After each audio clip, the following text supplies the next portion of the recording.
നഹ്മദുഹു വ നുസല്ലി അലാ റസൂലിഹിൽ കരീം. അമ്മാ ബഅദ്. ഒരിക്കൽ ഉമർ റളിയല്ലാഹു തആല അൻഹുവിന്റെ അരികിൽ ഒരാൾ പരാതിയുമായി കടന്നു വന്നു.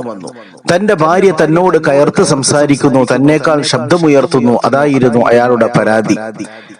അത് ബോധിപ്പിക്കാൻ വേണ്ടി കടന്നു വന്നപ്പോൾ ഉമർ റളിയല്ലാഹു തആല അൻഹുവിന്റെ വീട്ടിൽ അതേ അവസ്ഥ തന്നെ അദ്ദേഹത്തിന് കാണാനിടയായി. ഉമർ റളിയല്ലാഹു തആല അൻഹുവിനോട് ശബ്ദത്തിൽ തന്റെ ഭാര്യ സംസാരിച്ചു കൊണ്ടിരിക്കുന്നു. ഉമർ റളിയല്ലാഹു തആലയുടെ ഭാര്യ ശബ്ദമുയർത്തി സംസാരിച്ചു കൊണ്ടിരിക്കുന്നു. ആ പരാതിക്കാരൻ ഒന്നും പറയാതെ തിരിച്ചു നടന്നു. ഉമർ റളിയല്ലാഹു തആല അദ്ദേഹത്തെ വിളിച്ചു പറഞ്ഞു, താങ്കൾ എന്താണ് പരാതിയുമായി ഇങ്ങോട്ട് കടന്നു വന്നത്?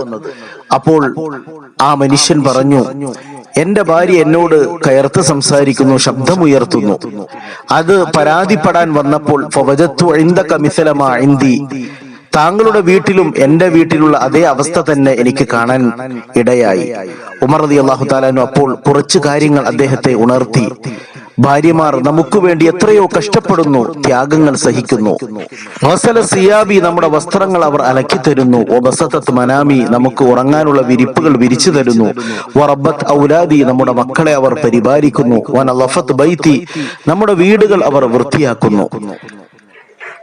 അവരോട് റബ്ബ് ഇക്കാര്യങ്ങൾ കൊണ്ട് കൽപ്പിച്ചിട്ടില്ല, മറിച്ച് അവർ സ്വന്തം ഇഷ്ടപ്രകാരം ചെയ്യുന്ന സേവനങ്ങളാണ്. ശേഷം ഉമർ റളിയല്ലാഹു തആല അൻഹു ആ പരാതിക്കാരനോട് ചോദിച്ചു, അഫലാ അതഹമ്മൽഹ ഇൻ റഫഅത് സൗതഹ, അവർ നമ്മേക്കാൾ ശബ്ദം അല്പം ഉയർത്തിപ്പോയതിന്റെ പേരിൽ നമുക്കൊന്ന് ക്ഷമിച്ചുകൂടെ? ഞാൻ ക്ഷമിക്കണ്ടയോ? തീർച്ചയായും അതായിരുന്നു ഖലീഫ ഉമർ റളിയല്ലാഹു തആല അൻഹു.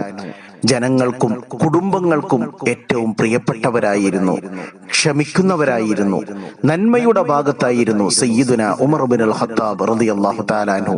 അല്ലാഹു തആല ആ മഹാനെ പിന്തുടരാൻ നമുക്കും ലോകർക്കും അല്ലാഹു നല്ല തൗഫീഖ് പ്രദാനം ചെയ്യുമാറാകട്ടെ. അല്ലാഹുമ്മ ഹ്ദിലി ഉമ്മത്തി മുഹമ്മദിൻ സ്വല്ലല്ലാഹു അലൈഹി വസല്ലം. ആമീൻ ബിറഹ്മതിക യാ അർഹമർ റഹീമീൻ.